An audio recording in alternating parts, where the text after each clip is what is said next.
لا حول ولا قوة إلا بالله العلي العظيم.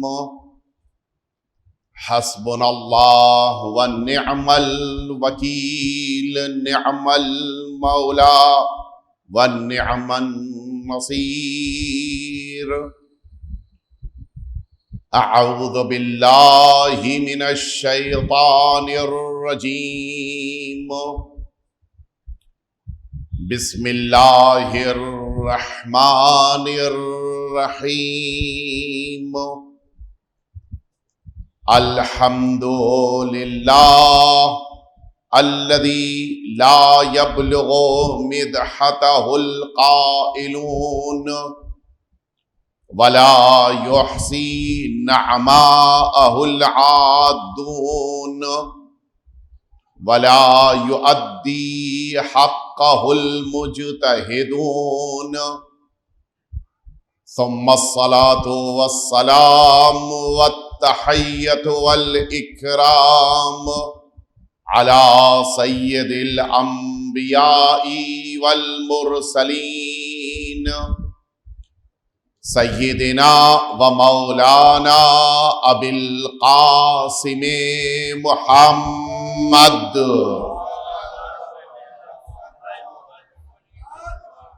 صلى الله عليه وعلى أهل بيته الأطيبين الأنجبين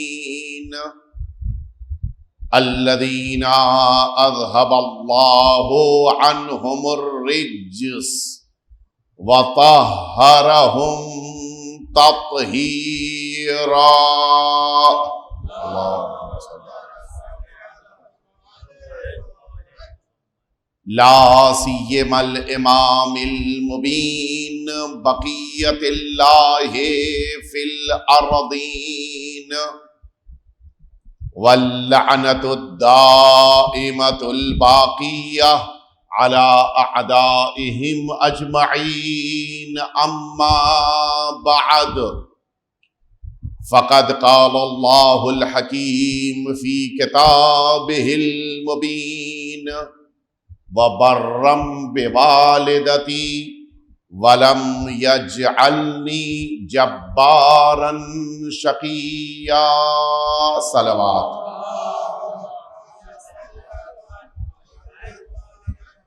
اذان محترم، مجلس چہلوم ہے، لہٰذا آپ سبھی حضرات سے بصد ادب التماس ہے کہ ایک دفعہ سورہ حمد اور 3 دفعہ سورہ توحید کی تلاوت فرما کے مرحومہ و مغفورہ سیدہ مہربانو بنت سید سبط نبی عابدی مرحومہ کی روح پرفتوح کے لیے اور مرحومہ کے خاندان کے تمام مرحومین کے لیے ایصال فرما دیں.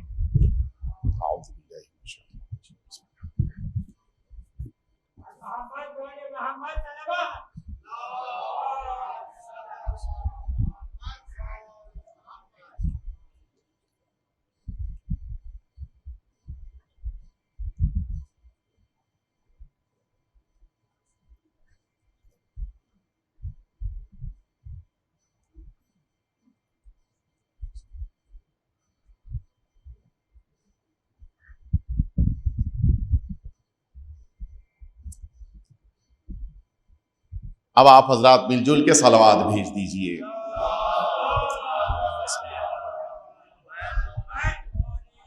اذان محترم، ماں کے ایصال ثواب کے لیے یہ مجلس عزا منعقد ہوئی ہے، لہذا حق بھی ہے کہ ماں کا تذکرہ کیا جائے اور وہ چیز کہ جس کا میں بہت زیادہ خیال کرتا ہوں وہ مناسبت، یہ مناسبت بھی آج کی شب کی ہے کہ جس میں ماں کا تذکرہ اس عنوان سے ضروری ہے کہ آج یہ وہ شب ہے جس میں ایک ماں مظلوم ہو گئی اور اس کے ننھے سے بچے کو دنیا میں آنے سے پہلے شکم میں ہی شہید کر دیا گیا۔ لہذا چند باتیں آپ کی خدمت میں ماں سے متعلق عرض کرنی ہیں۔ ایک ایسی نعمت جس کا دنیا میں کوئی حساب نہیں، وہ نعمت ماں ہے۔ اللہ نے اس دنیا میں اس زمین پر انسانوں کو بغیر باپ کے تو بھیجا ہے، لیکن ماں کے بغیر کسی کو اس دنیا میں اللہ نے زمین پر پیدا نہیں کیا۔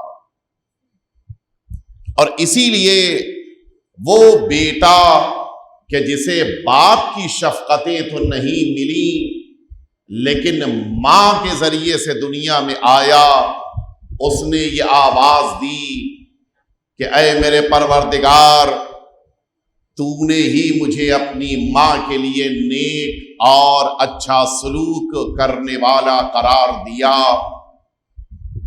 وَلَمْ يَجْعَلْنِي جَبَّارًا شَقِيًّا، اور اے پروردگار، عیسیٰ تیری بارگاہ میں شکر گزار ہے کہ تو نے ماں کا خدمت گزار بنایا ہے، نا انصافیاں کرنے والا بیٹا نہیں بنایا ہے۔ اگر آپ توجہ فرمائیں، جناب عیسیٰ کا یہ جملہ ساری انسانیت کو اس بات کی طرف متوجہ کر رہا ہے کہ ماں کی خدمت کرنا ہر انسان کے بس کی بات نہیں ہے۔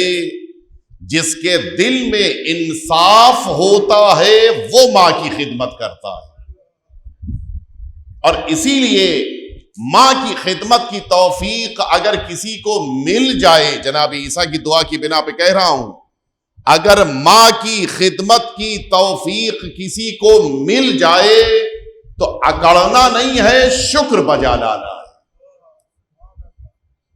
یہ خود انسان کے لیے مقام شکر ہے کہ اسے ماں کی خدمت کی سعادت مل جائے، اس کو ماں کے ساتھ رہنے کا موقع مل جائے، اسے ماں کے لیے کچھ کرنے کا اور کچھ اس کی خدمت کرنے کی سعادت حاصل ہو جائے۔ یہ بہت بڑی بات ہے، اور اسی لیے اس سلسلے میں اللہ رب العزت سے انسانوں کو دعا کرنی چاہیے۔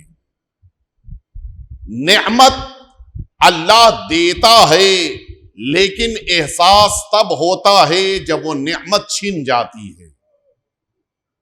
ماں اسی نعمت کا نام ہے۔ انسان سمجھ بھی نہیں پاتا کہ کیسی عظیم نعمت اس کے پاس ہے۔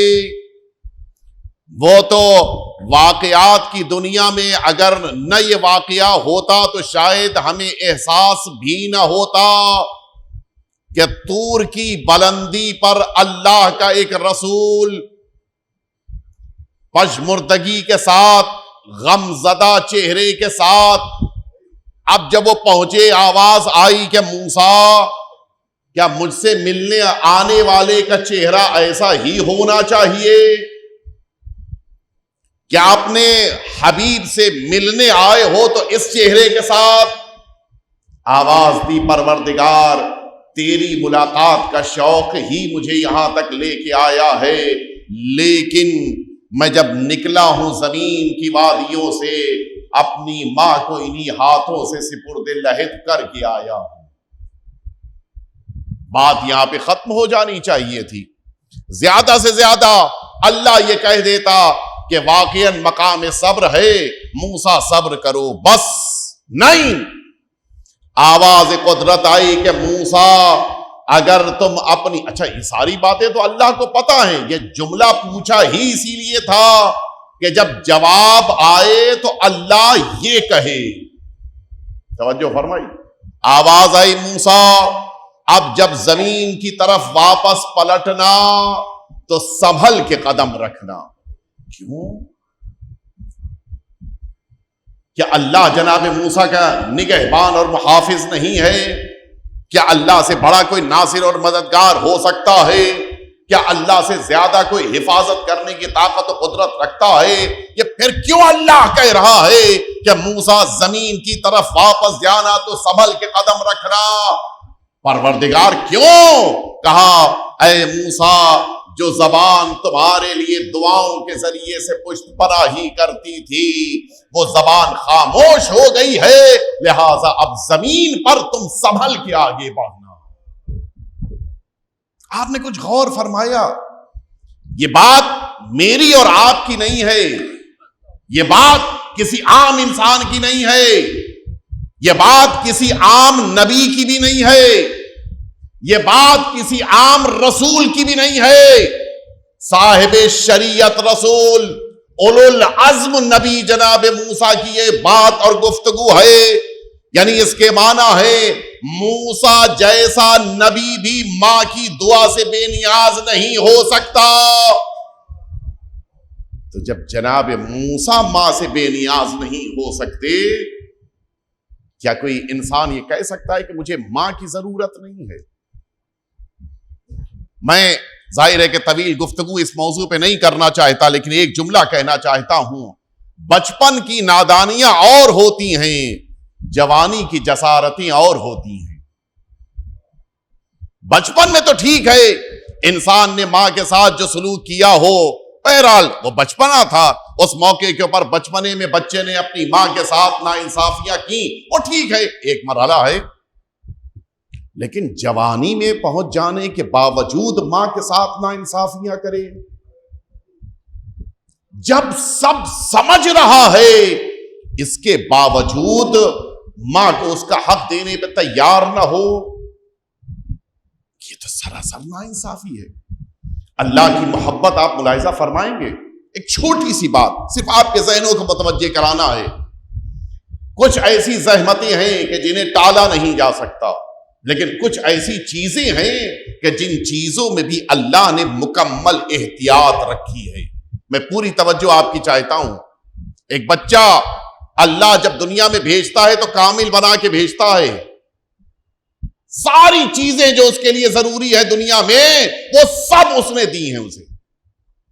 کان دے کے بھیجا، آنکھ دے کے بھیجا، زبان دے کے بھیجا، دل دے کے بھیجا، دماغ قرار دیا پھر بھیجا، چہرہ اللہ نے قرار دیا، سب کچھ دیا، لیکن ایک چیز نہیں دی۔ ایک چیز چاہتا دے سکتا تھا، اللہ نے نہیں دیا۔ اچھا، سر پہ بال تک ہوتے ہیں بچے کے دنیا میں آتا ہے، کیا ضرورت ہے اس بال کی بظاہر؟ لیکن نہیں، اللہ نے دے کے بھیجا ہے۔ ایک چیز ہے جو نہیں دے کے بھیجتا، وہ اس بچے کے منہ میں پائے جانے والے دانت ہیں، نہیں دیا اللہ نے۔ کیوں نہیں دیا؟ کیا اس کے ساتھ بچے کو نہیں بھیج سکتا تھا؟ بچہ اس کو ساری چیزیں لے کے آیا ہے، دانت بھی لے کے آ جاتا، لیکن نہیں، دانت اللہ نے بچے کو نہیں دیے۔ اور وہ بھی انتظام تو آپ ملاحظہ فرمائیں، آپ کے درمیان بھی بہت سے ایسے برادران موجود ہوں گے جن کا تعلق میڈیکل سائنس سے ہوگا، آپ جانتے ہیں، اور جن کے گھروں میں بھی بچے سب جانتے ہیں 6 مہینے تک بچے کو کچھ نہیں دینا ہے، حتیٰ پانی بھی نہیں دینا ہے، اور اب 6 مہینے ہو گئے ہیں تو اب اس کو دنیا کی غذائیں دینی، لیکن وہ بھی سافٹ کر کے بالکل ان کو بالکل ایسی ہو کہ اس کے منہ میں جائیں اور جلدی سے دہن سے گزرتے ہوئے پیٹ تک پہنچ جائیں۔ اب 6 مہینے کے بعد اس بچے کے وہاں اللہ نے یہ ذرا سا مسوڑوں کو سخت کرنا شروع کیا۔ توجہ فرما رہے، ابھی تک یہ مکمل غذا کس سے لے رہا تھا؟ ماں سے۔ آپ سمجھے یہ اللہ رب العزت نے 6 مہینے تک اس بچے کو دانت کیوں نہیں دیے؟ صرف وجہ یہ ہے کہ اپنے ناخون سے اپنے چہرے کو نوچ لینے والا بچہ، اسے کیا شعور، اسے کیا پتا، وہ کیا سوجھ بوجھ تو بھی نہیں رکھتا ہے، اس کے پاس تو کچھ بھی نہیں ہے، اسے کیا پتا کہ دانت کا استعمال کیا ہوتا ہے۔ اگر دانت کے ساتھ اس بچے کو اللہ نے دنیا میں بھیجا ہوتا تو ماں سے غذا لیتے وقت ماں کو کتنی تکلیف اٹھانی پڑتی ہے؟ نہیں توجہ؟ کتنی زحمت اٹھانی پڑتی. بچے کو تو کچھ پتہ ہی نہیں ہے, وہ تو اپنے ہی ناخن سے اپنا چہرہ نوچ لیتا ہے بھائی. وہ کیا جانے کہ مجھے دانت کہاں استعمال کرنا ہے, کہاں استعمال نہیں کرنا ہے, منہ کو کتنا کھولنا ہے, منہ کو کتنا بند کرنا ہے, یہ شعور تو اس کے پاس نہیں ہے. مجھے جملہ کہنے دیجئے, پروردگار نے صرف اس لیے بچے کو دانت کے ساتھ دنیا میں نہیں بھیجا تاکہ کہیں یہ ماں کی زحمتوں کا سبب نہ بن جائے. تو اب انصاف سے بتائیں, جو پروردگار بچپن میں بچے کے ذریعے سے اتنی زحمت ماں کو اٹھانی پڑے وہ گوارا نہیں کرتا ہے, کیا جوانی کی جسارتوں کو برداشت کر لے گا؟ ایک دفعہ مل جل کے صلوات بھیج دیں آپ.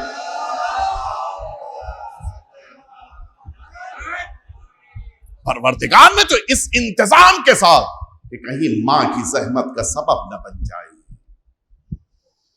بچپنا تھا اس زمانے میں, تو نہ جانے اس بچے سے کیسی کیسی جزا. ٹھیک ہے وہ بچپنا گزر گیا, اب بڑی عمر میں پہنچنے کے بعد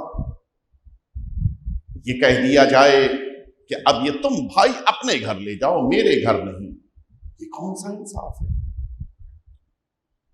ابھی ابھی آپ نے سنا, بہرحال بعض ایسے واقعات ہوتے ہیں کہ جن کا تعلق غیروں سے ہونے کے باوجود ایسا واقعہ ہوتا ہے کہ جس پر ناز کرنے کو دل چاہتا ہے. واقعہ ہماری قوم کا نہیں ہے لیکن حقیقتاً عبرت کا مقام ہے. سنیں گے آپ. اسی مصر میں ایک بھائی نے مقدمہ دائر کیا کورٹ میں, عدالت میں. کس لیے؟ کہ مجھے میری ماں چاہیے. بالکل برعکس کہہ رہا ہوں میں, پھر سے میں دوہرا دوں, ماں چاہیے. اس لیے اس نے مقدمہ دائر کیا ہے, اس لیے نہیں کہ ماں کو بھائی کے وہاں بھیجنا ہے, اس لیے کہ مجھے بھائی کے گھر سے ماں کو اپنے گھر لانا ہے, اس لیے مقدمہ کیا. اچھا, جج کے لیے بھی بڑا عجیب موقع تھا. دنیا میں ہوتا کچھ ہے, اس مقدمے میں کوئی اور رنگ ہے. اس نے بڑے تعجب سے پوچھا کیوں؟ اچھا, بھائی بھی آیا ہوا تھا. اس بھائی کی عمر تقریباً 20 سال زیادہ تھی, یہ تقریباً 40 کے آس پاس, 60 کے آس پاس. کیوں؟ چھوٹے بھائی نے کہا کہ آج تقریباً 15 سال سے مسلسل میں اپنے بھائی سے کہہ رہا ہوں کہ اب مجھے میری ماں کی خدمت کا موقع دو. یہ مجھے میری ماں دینے پہ تیار نہیں ہے, لہٰذا میں عدالت کا دروازہ کھٹکھٹا رہا ہوں کہ کم از کم کچھ دنوں ہی کے لیے صحیح مجھے ماں کی خدمت کا موقع مل جائے. جج نے کہا بھائی یہ بڑا عجیب موقع ہے. بھائی سے پوچھا, بڑے بھائی سے, تم بتاؤ. نہیں, یہ تو نہیں ہوگا, مر جاؤں گا لیکن ماں کو نہیں چھوڑوں گا. اتنے دنوں سے خدمت کر رہے, بس کا نہیں, میں پوری زندگی خدمت کرنا چاہتا ہوں. جج کے لیے تو مشکل تھا فیصلہ. اس نے کہا ایک کام کرو, نہ تم, جس کو تم لینا چاہتے ہو, جس کو تم روکنا چاہتے ہو, اسے بلاؤ. سنیں گے آپ کیسے لائی گئی ہے وہ. صحیح ہے کہ 60 سال کا بیٹا ہے, خود اس کی عمر 80 سے کراس کر چکی ہے. اس کو باقاعدہ پالکی کی شکل میں ایک سواری بنائی گئی اور یہ دونوں بھائی اس کو کاندھے کے اوپر پالکی کی شکل میں لے کے آئے, اور جب کورٹ میں پہنچی ہے تو بڑی مشکلوں سے کرسی پر بٹھائی گئی. اور جب جج صاحب نے پوچھا کہ بتاؤ تمہیں کس کے ساتھ رہنا ہے, اتنی بڑی عمر والی کی خدمت کرنا بھی مشکل کام ہے. دیکھیے 45, 50, 55 سال کی عمر تک کے ضعیف افراد کی خدمت کرنا تو پھر بھی آسان ہوتا ہے, 80 والوں کی خدمت کرنا اور مشکل کام ہے. ماں نے کہا کہ حق تو یہی ہے کہ میری خدمت یہ بہت زیادہ کرتا ہے, یہ میرا 60 سال کا بیٹا, لیکن جج صاحب میں التماس کر رہی ہوں کہ مجھے میرے چھوٹے بھائی کے پاس, میرے چھوٹے بیٹے کے پاس بھیج دی. کیوں؟ کیا بڑے بیٹے سے ناراض ہو؟ کیا نہیں, ناراض نہیں, میں اس لیے چھوٹے بیٹے کے پاس جانا چاہتی ہوں تاکہ کچھ دن کے لیے ہی صحیح یہ 60 سال کے میرے بیٹے کو آرام تو مل جائے. یہ ہے ماں کا جذبہ. دنیا میں یہ جذبہ آپ کو کہیں نہیں مل سکتا. اور آپ سنیں گے جب جج نے کہا بھائی تم 60 سال کے ہو، تم خدمت کر رہے ہو، مشکل کچھ نہیں، مجھے پتہ ہی نہیں چلتا، میں تو اپنی ماں کی خدمت میں، مجھے پتہ ہی نہیں چلتا کہ میں 60 سال کا ہوں۔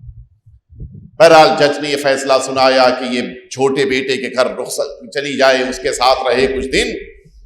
اس دن کورٹ میں جب یہ ماں اپنے چھوٹے بیٹے کے ساتھ جانے کے لیے نکلی ہے، بڑا بیٹا بھی رو رہا تھا، ماں بھی رو رہی تھی، اور جج بھی رو رہا تھا۔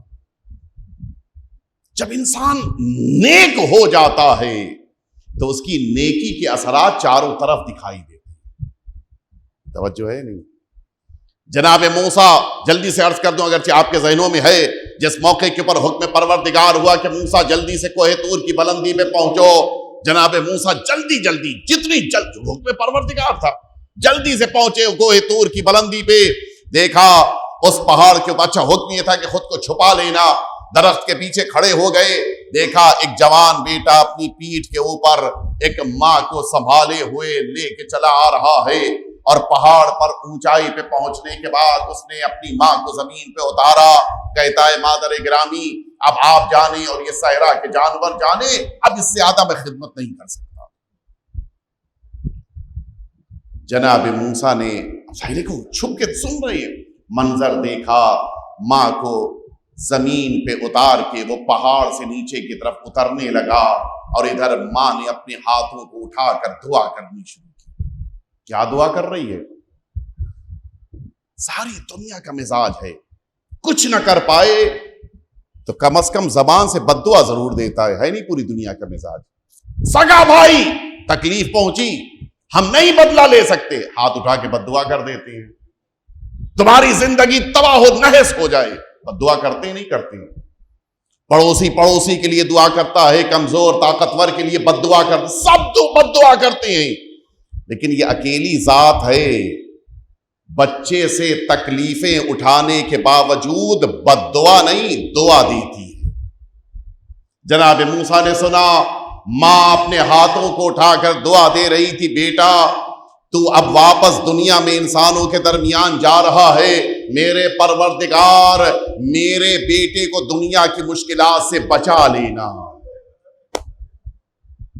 عجیب مرحلہ ہے، بیٹا ماں کو موت کے دہانے پہ قرار دے کے واپس جا رہا ہے، اور ماں اپنے بچے کو زندگی کی دعائیں دے رہی ہے۔ جناب موسیٰ کی آنکھوں میں آنسو آ گئے کہ پروردگار کیا ماں اپنے بچے سے اتنی محبت کرتی ہے؟ آواز آئی، موسیٰ تم نے تو ماں کی محبت کو دیکھا ہے، تم نے ابھی میری محبت کو کہاں دیکھا ہے؟ میری محبت کے 100 حصے ایک حصہ میں نے ماں کو عطا کیا ہے۔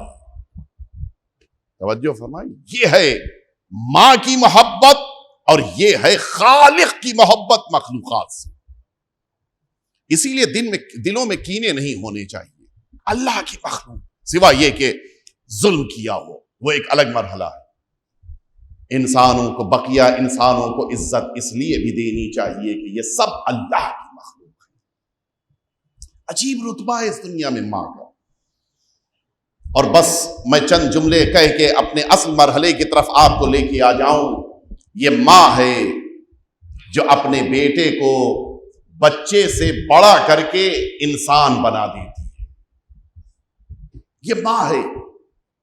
ہم نے بچپن میں یہ منظر دیکھا ہے کہ جس موقع کے اوپر ماں مجلس سے تھک کر واپس گھر پلٹتی تھی، ہم تو گھروں میں ہوتے تھے، کبھی کبھی ساتھ بھی ہوتے تھے، لیکن کبھی کبھی گھر میں بھی ہوتے تھے، 1 مجلس 2 مجلس 3 مجلس، بچہ جو گھر میں موجود ہے اس سے زیادہ ماں بھوکی ہے، گھر میں موجود بچے سے زیادہ ماں پیاسی ہے، گھر میں موجود بچے سے زیادہ ماں تھکی ہے، اسے زیادہ غذا اور پانی کی ضرورت ہے، اسے زیادہ آرام کی ضرورت ہے، لیکن وہ صبح سے کی جانے والی پہلی، دوسری، تیسری تمام مجلسوں کا تبرک اپنے رومال میں باندھ کے ذرا بھی کھایا نہیں ہے، اس نے اپنے ساتھ لے کے گھر میں واپس پلٹی ہے، اور اب اپنے بچے کے سامنے رومال کھول کے رکھ دیا کہ بیٹا یہ امام حسین کا تبرک ہے، تم کھا لو۔ کیوں؟ تمہیں بھوک نہیں لگی ہے؟ کیا یہ ماں بھوکی نہیں ہے؟ کیا یہ پیاسی نہیں ہے؟ کہ نہیں، اس کو تو بھوک اس بچے سے زیادہ لگی ہے۔ یہ تو ماں بچے سے زیادہ پیاسی ہے، لیکن یہ ماں چاہتی ہے کہ اگر امام حسین کے تبرک میں کوئی برکت ہے تو یہ برکت ماں کے بجائے اس بچے کو مل جائے۔ یہ جذبہ کہیں نہیں مل سکتا، یہ صرف امام حسین کے چاہنے والوں کے اندر ہی پایا جاتا ہے۔ اور اسی لیے اگر ہم نے فرش عزا پر بیٹھ کر امام حسین کا نام سن کر آنسو بہائے ہیں تو کسی کا شکر بجا لائیں نہ بجا لائیں، ماں کا ضرور شکریہ کریں۔ یہ ماں کی بنا پر ہے، اور اولاد سے تو ماں کی جو محبت ہے وہ سب سے منفرد ہے، دنیا میں کہیں آپ کو یہ مثال نہیں مل سکتی۔ حتیٰ سب سے قریب سمجھی جانے والی زوجہ بھی کبھی کبھی دھوکہ دے دیتی ہے۔ تاریخ میں کتنے واقعات ہیں، زوجہ نے بھی زہر دیا ہے شوہر کو، تاریخ میں واقعات موجود ہیں۔ ابھی پرسوں مصائب میں آپ نے سنے ہیں، حتیٰ کبھی کبھی ایسا ہوا ہے کہ بہن نے بھی دھوکہ دیا ہے۔ ایک بزرگ عالم دین، شاید آپ حضرات کے درمیان 88-89 میں بامبے شہر میں رہ چکے ہیں، بغل کے ملک سے ان کا تعلق تھا، یہاں آئے تھے، کچھ دن رکے تھے، ان کو ان کی حقیقی بہن نے زہر دیا تھا۔ وہاں جا کے کراچی میں دنیا سے رخصت ہوئے، سگی بہن نے۔ ایسا بھی ہو سکتا ہے، غیر مذہب کے تھے وہ، اس مذہب اہل بیت اطہار کے مذہب کو اختیار کیا تھا اور ان کی بہن نے ان کو زہر دیا۔ دنیا میں سب دھوکہ دے سکتے ہیں، لیکن ماں کبھی اپنی اولاد کو دھوکہ نہیں دے سکتی۔ سب ہو سکتا ہے، ماں چاہتی ہے کہ بیٹے کو زیادہ سے زیادہ زندگی عطا کرے، اور کبھی کبھی تو اللہ کا انتظام ایسا، کبھی کبھی تو شخصیتوں کو ماں کی محبت نہیں ملی تو اللہ نے ایسی چاہنے والی بیٹی عطا کر دی کہ اس کی خدمتوں کی بنا پر وقت کے رسول کو کہنا پڑا کہ تم بیٹی ہونے کے ساتھ ساتھ باپ کی ماں ہو۔ یہ ہے درجہ ماں کا، اور اسی لیے سب سے زیادہ عزت اگر رسالت مآب نے کسی کی ہے تو جناب سیدہ کی۔ بڑے ذمہ داری کے ساتھ یہ جملہ کہہ رہا ہوں، سب سے زیادہ عزت، اتنی عزت رسول اللہ نے کسی کو نہیں دی ہے۔ کسی بھی شخصیت کے بارے میں آپ بتا دیں کہ حضور اکرم اپنی جگہ سے اٹھے ہوں اور اٹھ کر اس کا احترام کیا ہو۔ حضور اکرم کے لیے کیا ملتا ہے؟ جس موقع کے اوپر جناب سیدہ تشریف لاتی تھی، اللہم صلی علی 5 عمل ہیں حضور اکرم کے جو جناب سیدہ کے آ جانے کے بعد آپ انجام دیتے تھے، جو ساری روایتوں میں ہے۔ یہ 5 عمل بڑی اہمیت رکھتے ہیں، توجہ فرمائیں آپ۔ سب سے پہلا عمل، قام الیہا، ادھر شہزادی آئیں، حضور اکرم اپنی جگہ سے صرف اٹھے نہیں ہیں۔ آپ حضرات میں سے ماشاءاللہ بہت سے ایسے برادران ہوں گے جو عربک لینگویج کی نزاکتوں کو سمجھتے ہیں۔ عربی زبان میں اگر کسی کا احترام کرتے ہوئے جگہ سے اٹھنا ہو تو کہا جاتا ہے قام لہو، اور اگر خاتون ہے تو قام لہا کہا جائے گا۔ لیکن روایتوں میں یہ نہیں ہے کہ قام لہا، روایت میں قام الیہا۔ الیہا کب استعمال کیا جاتا ہے؟ جب کسی آنے والی شخصیت کو دیکھ کر کوئی شخص اپنی جگہ سے اٹھے اور بڑی محبت کے ساتھ آگے بڑھے۔ توجہ فرمائی، یعنی اگر جناب سیدہ دمے در ہیں، حضور اکرم اپنی جگہ سے اٹھ کے وہاں تک جا رہے ہیں، کیوں؟ بیٹی آ گئی ہے، قام الیہا۔ اور اس کے بعد دوسرا جملہ، حضور اکرم اپنی بیٹی کو دیکھ کے کہتے تھے کہ بیٹا تمہارے آ جانے سے اچھا لگا۔ حضور اکرم جناب سیدہ کو دیکھ کے خوش ہوتے تھے اور زبان سے اظہار فرماتے تھے۔ تیسرا جو لفظ سنیں گے آخذ یدیہا، حضور اکرم جناب سیدہ کے دونوں ہاتھ پکڑ لیتے تھے. اللہ اکبر. چوتھا عمل وقبلہما، اور جناب سیدہ کے دونوں ہاتھوں کا بوسہ لیتے تھے. یہ عظمت ہے جناب سیدہ. اور اس کے بعد آخری جملہ وَأَجْلِسَهَا فِي مَجْلِسِهِ، پانچواں عمل حضور اکرم جب جناب سیدہ کا ہاتھ تھام کے لے کے آتے تھے، دنیا میں سارے انسانوں کا مزاج آپ نے دیکھا ہوگا، جہاں پر بیٹھے ہوں واپس وہیں پہ آ کے بیٹھتے ہیں، لیکن حضور اکرم جب اپنی بیٹی کو لے کے واپس پلٹتے تھے خود سامنے بیٹھ جاتے تھے اور اپنی جگہ پہ سیدہ کو بٹھا دیتے تھے. آپ نے ایک چیز غور فرمائی، حضور اکرم نے کسی کا احترام کھڑے ہو کر نہیں کیا ہے. تاریخ سیرت ہے، صرف ایک موقع کے اوپر یہ عمل سامنے آیا ہے.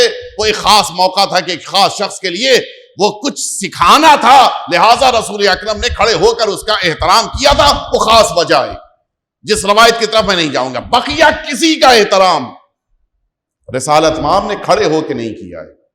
ہاں ٹھیک ہے، آپ شخصیت ہیں، آئیے بغل میں بیٹھ جائیے، کھڑے ہو جائیں، آگے بڑھیں، آپ ویلکم کہیں اور ہاتھوں کو پکڑ کے بوسہ لیں، لا کے اپنی جگہ بٹھائیں. کسی کے لیے یہ عمل نہیں ہے. لیکن آخر کیوں رسول اللہ اپنی جگہ سے کیوں اٹھ کھڑے ہوتے، اٹھتے کیوں تھے؟ وجہ کیا تھی؟ سنیں گے اس کی وجہ کیا ہے. جو مومنین بامبے کے بائی برتھ متعلق ہیں ان کے لیے تو شاید یہ چیز تھوڑا سا، البتہ بزرگان تو بہتر جانتے ہی ہیں. ہمارے یو پی میں بھی، البتہ میں نے گجرات میں بھی دیکھا ہے، یہ جو چیزوں کے ناپنے کا ذریعہ ہے ترازو، آج تو ڈیجیٹل ہو چکا ہے. کسی بھی چیز کو آپ کو ناپنا ہو، تولنا ہو تو بڑی آسانی سے آپ اس کے پر رکھیے، حتیٰ وہ گرام بھی بتا دے گا. پہلے ایک طریقہ کار تھا کہ جو آج بھی گاؤں دیہات میں موجود ہے، حتیٰ گجرات میں میں نے دیکھا مہوا میں موجود ہے، وہ ترازو ہوتا تھا چیزوں کو وزن کرنے کے لیے. یہ ترازو کیا ہے؟ وہ ایک چھڑ ہے کہ جس کو چھت سے آویزاں کر دیا جاتا ہے، اور پھر وہ دو پلڑے ہیں پلیٹس کی شکل میں کہ جن کو ڈوریوں سے دو کناروں پہ باندھ دیا گیا ہے. اور اب کسی بھی چیز کو اگر وزن کرنا ہے تو ان پلڑوں کے ذریعے سے وزن کر لیا جائے گا. جتنا وزن کرنا ہے اتنا بڑا باٹ یا یہ ویٹ ادھر رکھ دیا جائے گا، اس مقابل والی سمت میں جس چیز کو وزن کرنا ہے اس کو رکھ دیا جائے گا. پتہ چل جائے گا یہ 4 کلو 5 کلو 10 کلو جو بھی ہے. یہ طریقہ کار ہے. آپ گئے تھے اپنے وطن اور آپ گھر میں پہنچے ہی تھے کہ دادا نے کہہ دیا کہ جاؤ بیٹا پنساری کی دکان سے مثلاً شکر لے کے آ جاؤ. پیسہ لے کے آپ گئے، بچہ گیا دوڑ کے اس دکان کے اوپر جا کے اس نے رقم دی اور کہا 5 کلو ہمیں شکر دے دو. اس نے کیا کیا؟ پہلا کام تو یہ کیا کہ اس نے ایک طرف ترازو کے اس پلڑے میں پورا 5 کلو کا اس نے بانٹ یہ ویٹ رکھ دیا. نتیجہ کیا ہوا؟ یہ پورا پلڑا زمین پہ فوراً جا کے لگ گیا ہے یا نہیں؟ اب اس دوسری طرف اس نے مثلاً کاغذ کی تھیلی، پلاسٹک کی تھیلی، کپڑے کی تھیلی، کوئی چیز ادھر رکھی اور اب اس نے اس تھیلی میں شکر ڈالنی شروع کی. 1 کلو شکر آ چکی ہے، وہ پلڑا ابھی ویسے ہی اٹھا ہوا ہے، ذرا بھی اس پہ اثر نہیں ہے. 2 کلو 5 کلو تک جانا ہے نا، 2 کلو وہ ایسے ہی ابھی بھی ہے. 3 کلو ان کے مزاج پہ ابھی کوئی اثر نہیں ہے، وہ ایسے ہی ایٹھے ہوئے ہیں. 4 کلو ابھی بھی کوئی اثر نہیں ہوا. اب تھوڑا تھوڑا سا اب جو اس نے بڑھانا شروع کیا 4.5 کلو ہوا، اب یہ تھوڑا سا ہلا اور مثلاً 100 گرام بڑھایا اور یہ ہلا. اب جیسے ہی ادھر 5 کلو وزن ہوا یہ پلڑا جلدی سے برابر ہو گیا ہے یا نہیں؟ کیوں؟ یہ تو ابھی تک نیچے بیٹھا ہوا تھا، اب یہ کیوں اٹھ گیا؟ کا وجہ صرف ایک ہے، اس پلڑے کو اس کا ہم وزن مل گیا ہے. آپ نے غور فرمایا یہ وزنی پلڑا تب اپنی جگہ سے اٹھے گا جب اس کے وزن کا کوئی آ جائے. اب آپ سمجھے رسول اللہ نے کسی اور کا احترام نہیں کیا ہے, صرف جناب سیدہ کے لیے جگہ سے اٹھے ہیں. بقیہ میں اور سیدہ میں فرق ہے. بقیہ امتی ہے, سیدہ ہم وزن رسالت ہے. آپ نے توجہ, ہم وزن رسالت ہیں. اور اسی لیے رسالت میں آپ نے فرمایا کہ فاطمہ تو بضعۃ منی, میرا ٹکڑا ہے. یہ جسم کا ٹکڑا نہیں ہے, یہ رسالت کا ٹکڑا ہے. اور یہ میں اپنی طرف سے نہیں کہہ رہا ہوں کہ یہ جسم نہیں بلکہ رسالت کا ٹکڑا ہے. میرے پاس دلیل ہے, سنیں گے آپ. ماشاءاللہ سے مؤمنین کو حدیث قصہ بہت سے ایسے ہیں جنہیں یاد ہے, اور آپ سب نے حدیث کے ساتھ سنی ضرور ہے. کیا ہے پورا واقعہ؟ میں مکمل نہیں پڑھوں گا, شاید ہمارے برادر کو پوری یاد بھی ہے. فرماتی ہیں سیدہ عالمیان کہ میرے بابا گھر میں تشریف لائے. فرمایا کہ انی اجدو فی بدنی ضعفا, میں اپنے بدن میں کمزوری محسوس کر رہا ہوں.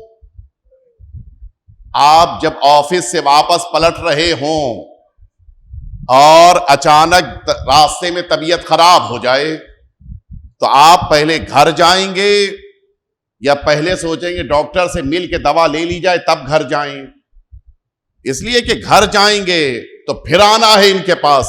راستے میں ڈاکٹر سے دوا لے لیں گے تو کم از کم دوبارہ آنے کی طوالت سے بچ جائیں گے. یہی تو ہوگا نا.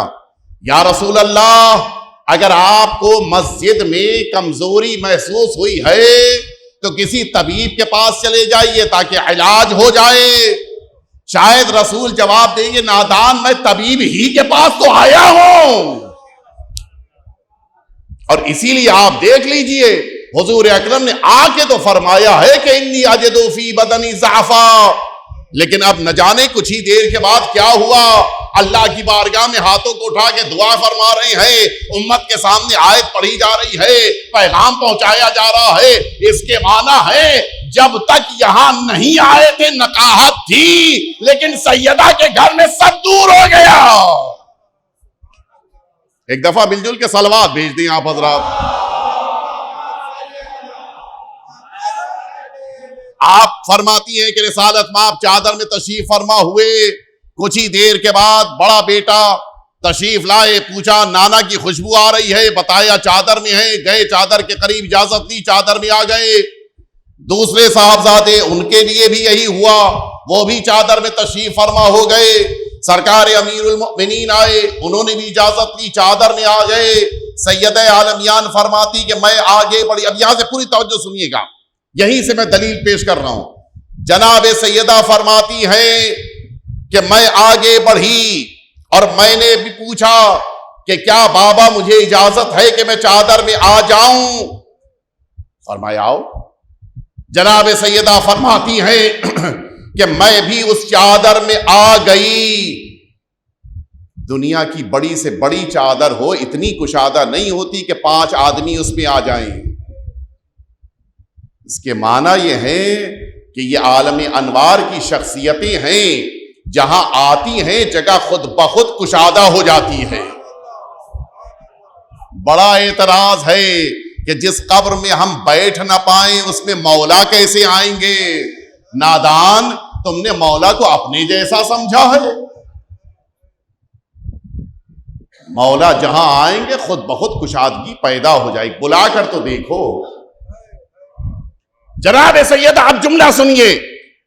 مجمع جب آ جاتا ہے, میں ابھی باندرا مجلس پڑھ کے واپس آ رہا تھا, راستے میں علی اکبر کا فون آیا. میں نے پوچھا خیریت کیا ہوا؟ کہا مجلس 8:30 بجے شروع کر دی. میں نے کہا مجمع کل ابھی تو نہیں آیا ہے. اور فرمایا آپ نے جب لوگ آ جاتے ہیں تو کہا جاتا ہے جمع ہو گئے. توجہ فرمائی آپ نے, لوگ آ جاتے ہیں کہا جاتا ہے کہ جمع ہو گئے. اور اسی سے اردو زبان میں آپ کہتے ہیں مجمع, یہ اسی سے ہے. اور فرمایا عربی زبان کی فصاحت کو ہم اور آپ ہو سکتا ہے نہ جانتے ہوں, لیکن جس کے دروازے کی کنیز ہو فصاحت, ان سے بہتر کون جان سکتا ہے؟ اب جناب سیدہ کا جملہ سنیے گا. شہزادی فرماتی فلم اکتملنا، کہنا کیا ہو، ہم لوگ ہوتے کیا کہتے فلم مجتمعنا، جب ہم سب چادر میں جمع ہو گئے، یہی تو کہنا چاہیے تھا. لیکن سیدہ نے لفظ جمع ہونا استعمال نہیں کیا ہے، فرمایا فلم اکتملنا، جب ہم سب چادر میں کامل ہو گئے. نہیں، میں آپ کے ذہنوں کو متوجہ کرا دوں، جمع ہونا کب کہا جاتا ہے اور کامل ہونا کب کہا جاتا ہے؟ لوگ آ جائیں تو کہا جاتا ہے کہ یہ الگ الگ ہیں، یہ سب ایک ساتھ آ گئے لہذا جمع ہو گئے. لیکن اگر کسی ایک ہی وجود کے مختلف حصے ہو، توجہ ہے یا نہیں ہے؟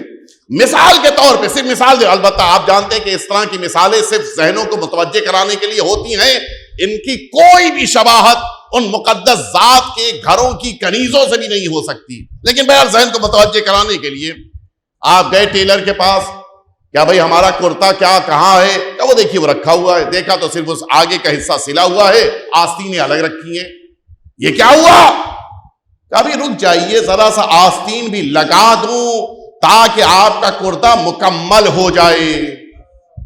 اور فرمایا آپ نے جب اعضاء بکھرے ہو اور ایک ساتھ آ جائیں تو یہ نہیں کہا جاتا کہ جمع ہو گئے، کہا جاتا ہے کہ کامل ہو گئے یا یہ چیز مکمل ہو گئی. فصاحت جناب سیدہ سے بہتر کوئی نہیں جان سکتا. جناب سیدہ نے یہ نہیں فرمایا کہ چادر میں ہم سب جمع ہوئے، شہزادی نے فرمایا کہ چادر میں ہم سب کامل ہو گئے. یہ کامل لفظ کیوں فرما رہی ہے سیدہ؟ وجہ بس ایک ہے، ہم یہ سمجھ رہے تھے کہ یہ مختلف افراد ہیں جو چادر میں آ گئے ہیں. سیدہ بتانا چاہ رہی ہیں کہ پہچانو تو یہ سب اعضائے رسالت ہیں جو بکھرے ہوئے تھے، یہ سب چادر میں آ گئے ہیں. کوئی نبوت کی پیشانی ہے، کوئی نبوت کی آنکھ ہے، کوئی نبوت کا چہرہ ہے، یہ سب نبوت کے بکھرے ہوئے اعضاء ہیں. کوئی پیشانی ہے، کوئی آنکھ ہے، کوئی چہرہ ہے، کوئی وجود ہے، کوئی سینہ ہے، یہ سارے وجود بکھرے ہوئے تھے. اور اب جب چادر میں یہ سب جمع ہو گئے ہیں تو نبوت کامل ہو گئی ہے. ایک دفعہ مل جل کے صلوات بھیج دیں آپ. اور اسی لیے جناب سیدہ کے تذکرے کے بغیر ذکر رسالت مکمل نہیں ہو سکتا، ہو نہیں سکتا. آپ سارے تذکرے چھوڑ دیجئے لیکن جناب سیدہ کا تذکرہ نہیں چھوڑ سکتے. وہ ایک صاحب تھے، کبھی کبھی انسان کے دماغ میں خناس آ جائے تو کیا کیا جائے. وہ پڑوسی ملک کا ایک بیوقوف عالم جو اپنے کو عالم سمجھتا تھا، جس نے سرکار امیر المؤمنین کی بھی توہین کی تھی، نام کے آگے اس کے بھی ڈاکٹر لکھا جاتا تھا. نہ جانے یہ جو بلا وجہ کے لکھے جانے والے ڈاکٹر ہوتے ہیں کیوں اہل بیت سے دشمنی کرتے نہیں پتا ہے. وہ ایک ہمارے بامبے کا تھا، وہ یزید کو رضی اللہ کہتا تھا. وہ ایک پڑوسی ملک کے تھے کہ جو امیر المؤمنین کی مخالفت کر. ان کا ایک بیان کی کتاب میں پورا واقعہ ہے کہ میں گیا تھا ایران، اور ایران کے بہت سے علماء کے پاس میں گیا اور میں نے ان سب سے کہا کہ دیکھیے، توجہ سنیے گا، ایک خاتون ہیں جن کی ہم بڑی عزت کرتے ہیں، سمجھ گئے، اور ایک ہیں کہ جن کی آپ بڑی عزت کرتے ہیں، اور یہ دونوں جمع نہیں ہو پاتی. ظاہر ہے کل جو لوگ رہے ہوں گے آپ نے سنا ہوگا کہ بڑی دشمنی تھی جناب سیدہ سے ان کو. تو جنہیں آپ مانتے ہیں وہ ہماری والی سے نہیں ملتی، اور جنہیں ہم مانتے ہیں وہ تو ظاہر ہے کہ ان کا سوال ہی نہیں سیدہ کے در پہ آ جائیں. تو ایک کام کیا جائے، اب ان کا جملہ مشورہ دیا، ایک کام کیا جائے کہ ہم اپنی والی کو چھوڑ دیں اور آپ اپنی والی کو چھوڑ دیں، بلکہ ایک تھرڈ پرسنالٹی، ایک تیسری شخصیت کے اوپر اتفاق کر لیا جائے اور پھر اس کی ہم لوگ تمجید کریں. تو ان لوگوں نے پوچھا بھئی یہ تھرڈ پرسنالٹی ہے کون، تیسری شخصیت ہے کون؟ ان کا جملہ لکھا ہے باقاعدہ کتاب میں. ہم نے کہا کہ جناب خدیجہ کو ہم لوگ ماننے لگ جائیں. آپ بھی مانیے، ہم بھی مانیں، لیکن ایک شرط کے ساتھ، آپ اپنی والی کو چھوڑ دیں، ہم اپنی والی کو چھوڑ دیں. اس میں انہوں نے نیچے لکھا ہے کہ سارے علماء نے منع کر دیا کہ یہ کام ہم نہیں کر سکتے. لیکن سنیں گے آپ ہوا کیا تھا. آیت اللہ العظمی شیخ علی مشکینی رحمت اللہ علیہ ہمارے استاد بھی رہ چکے ہیں، وہ کافی اس بامبے شہر کے بزرگان ہیں کہ جن کے استاد رہ چکے، بڑے اچھے استاد تھے، اصول میں بھی استاد اچھے تھے، ان کی کتاب بھی تحریر المعالم کے جو حوزے میں پڑھائی ہے ہمارے حوزے میں بھی ہے، اور اخلاقیات میں بھی ماہر استاد تھے۔ ان کے پاس بھی جب یہ گئے تھے، اصل جواب انہوں نے دیا تھا جو ان کی کتاب میں لکھا گیا ہے۔ ان کے پاس جب یہ مشورہ لے کر پہنچے تو اب یہاں سے پوری توجہ آپ کی میری طرف رہے۔ آیت اللہ مشکینی نے جواب دیا تھا کہ دیکھ، یہی بات کہی انہوں نے، ہم اپنی والی کو چھوڑ دیں، آپ اپنی والی کو چھوڑ دیں اور جناب خدیجہ کو ہم دونوں ماننے لگ جائیں۔ آغا مشکینی نے کہا کہ دیکھیں، آپ کا مشورہ ہو سکتا ہے کہ مناسب ہو، ٹھیک ہو، لیکن یہ ہو نہیں سکتا۔ کیوں؟ کہ اس میں ایک بڑی مشکل ہے، وہ مشکل یہ ہے کہ آپ تو اپنی والی کو چھوڑ دیں گے لیکن ہم نہیں چھوڑ سکتے۔ یہ کون سا اصرار ہے بھائی؟ ہم جب چھوڑنے کو تیار ہیں تو آپ کیوں نہیں چھوڑ سکتے؟ جواب سنیں گے ان کا۔ انہوں نے کہا کہ جناب خدیجہ تک آپ تبھی پہنچیں گے جب اپنی والی کو چھوڑیں گے، اور ہم برعکس ہے، اگر جناب سیدہ کو چھوڑ دیں گے تو پھر خدیجہ تک بھی نہیں پہنچ پائیں گے۔ توجہ فرمائی، یہ ایک بنیادی فرق ہے اور حقیقت بھی یہی ہے۔ وہ اپنی والی کو چھوڑیں گے تب جناب خدیجہ اور جناب سیدہ تک پہنچیں گے، اور ہم اگر خدیجہ تک پہنچنا چاہیں گے تو بغیر جناب سیدہ کے نہیں پہنچ سکتے ہیں۔ اور اسی بنا پر آپ دیکھ لیجئے ساری زیارتوں میں جہاں اولاد رسول کو جناب سیدہ کا بیٹا کہا گیا ہے، وہیں جناب خدیجہ کا بھی بیٹا کہا گیا ہے۔ ایک دفعہ مل جل کے صلوات بھیج دیں آپ کہیں بھی سلسلے میں، سادات کے سلسلے میں ان کو نہیں دکھا سکتے کہ جن کو چھوڑنے کی بات کر رہے ہیں، کہیں بھی آپ دکھا دیجئے۔ لیکن سادات ہی تب بنیں گے، سادات سید ہوں گے ہی تب جب جناب سیدہ کے ذریعے سے دنیا میں آئے ہوں گے۔ جو ہے ہو ہی نہیں سکتا، چھوڑ ہی نہیں سکتے۔ لہذا یہ وہ عظیم الشان ماں کہ جنہوں نے اپنی اولاد کی بھی تربیت کی ہے اور ساتھ ہی ساتھ اپنے بابا کی بھی خدمت کی ہے۔ معمولی بات نہیں ہے کہ رسالت مآب کو جناب سیدہ کے پاس آ جانے کے بعد سکون ملتا تھا۔ مدینے میں رسالت مآب کے پاس گھروں کی کمی نہیں تھی، کل میں نے عرض کیا تھا، کمروں کی کمی نہیں تھی، لیکن آتے تھے تو سیدہ کے پاس آتے تھے۔ قرار مل جاتا تھا جب اپنی بیٹی کے گھر آ جاتے تھے، سکون مل جاتا تھا۔ اور اسی لیے آپ نے فرمایا تھا کہ ان ابنتی فاطمہ ملجأ الناس، بہت بڑی بات فرمایا تھا کہ میری بیٹی فاطمہ تمام انسانوں کے لیے پناہ گاہ ہے، ملجأ ہے۔ جو بھی جناب سیدہ کے پاس آتا ہے اسے سکون مل جاتا ہے، جو بھی جناب سیدہ کے دروازے پہ آ جاتا ہے اسے قرار مل جاتا ہے۔ لیکن یہ عجیب شہزادی، آپ نے دنیا کو تو سکون دیا ہے لیکن دنیا سے آپ کو سکون نہیں ملا ہے۔ کن کن مصیبتوں کا تذکرہ کیا جائے۔ آج جناب محسن کی شب شہادت ہے، یہ وہ نونہال ہے، یہ وہ معصوم بچہ ہے جو دنیا میں آنے سے پہلے شہید ہو گیا۔ ماں کے دل پہ کیا گزر گئی ہوگی، ماں کو کتنا صدمہ ہوا ہوگا۔ آئیے چلیے آپ کو مدینہ طیبہ لے کے چلیں، کس طرح سے اس ننھے محسن کی شہادت واقع ہوئی ہے، ایک ماں کے دل پہ کیا تاثرات رہے ہوں گے، سنیں گے آپ۔ خود اسی بحار الانوار میں اس دشمن کا بیان موجود ہے جس نے جناب سیدہ کے دروازے پہ ظلم ڈھایا تھا۔ میں بڑے آرام سے پڑھ رہا ہوں تاکہ آپ مصائب متوجہ ہو جائیں۔ اس میں شام کے حاکم کو ایک خط لکھا تھا فخر کرتے ہوئے، تمہیں پتا ہے کہ میں کون ہوں؟ اور پھر اس نے وہ سارے واقعات لکھے تھے کہ میں نے رسول کی بیٹی کے دروازے پہ کیا ظلم ڈھائے تھے۔ بہار الانوار میں پورا واقعہ، پوری روایت موجود ہے۔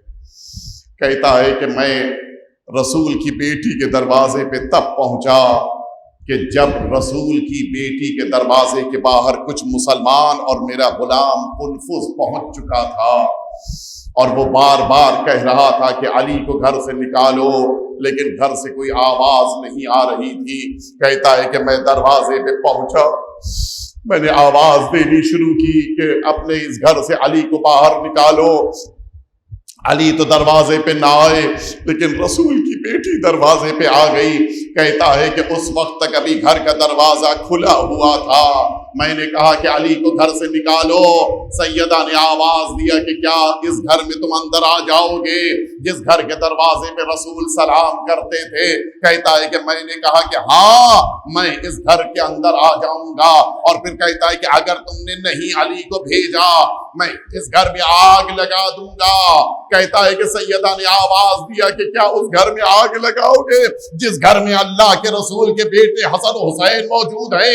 کہتا ہے انکانا اگرچہ یہ دونوں موجود ہیں پھر بھی میں گھر میں آگ لگا دوں گا۔ کہتا ہے کہ بس اسی لمحے میں نے گھر کے اندر آپ جو جانے کے لیے قدم آگے بڑھانا چاہا، سیدہ نے آگے بڑھ کے وہ جو دروازہ تھوڑا سا کھلا ہوا تھا، سن سکو گے عزاداروں ایک ماں پہ کیسا ظلم ہوا ہے، برداشت کر پاؤ گے؟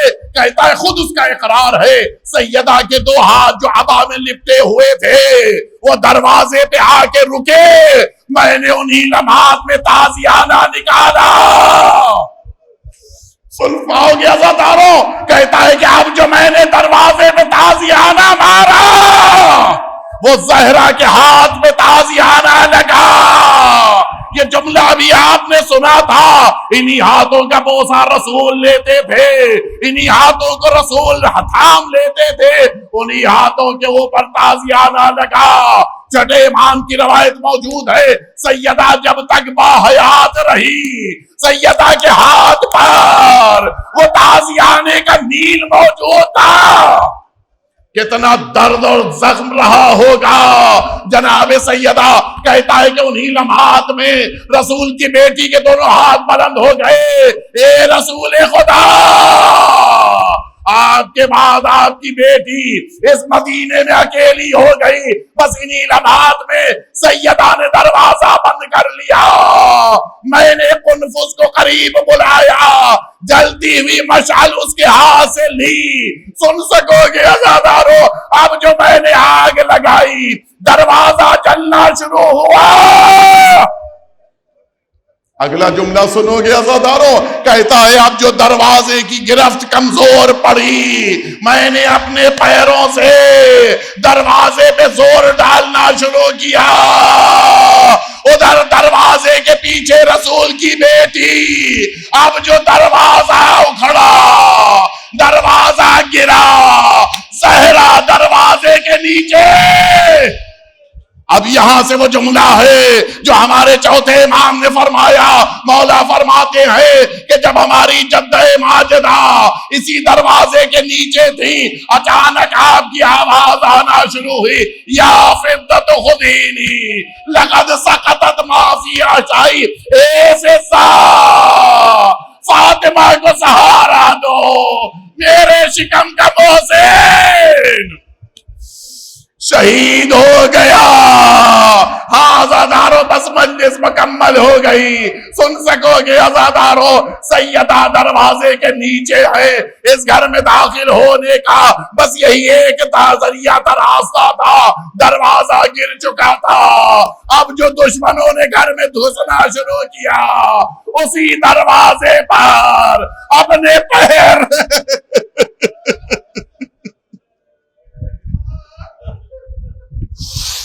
سیدہ دروازے کے نیچے ہے، دشمن اس دروازے پہ دباؤ بڑھاتا جا رہا ہے، نہ جانے سیدہ نے کیسے برداشت کیا ہوگا۔